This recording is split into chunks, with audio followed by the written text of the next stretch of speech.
It's Monday, 8th of July 2019. And steamboat geyser in Wyoming. It depends where you are, what the time is. Here where I am, it's 10:23 PM Australian Eastern Standard Time. I'm 16 hours ahead of Wyoming in USA. That's where you'll find steamboat geyser.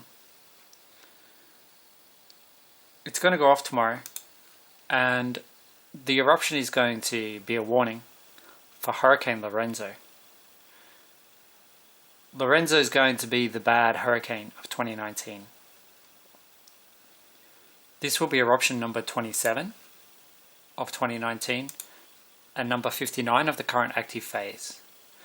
This photo is Cyclone Irma. Hurricane Irma, I should say. So yeah, an eruption at 8:02 AM Mountain Daylight Time.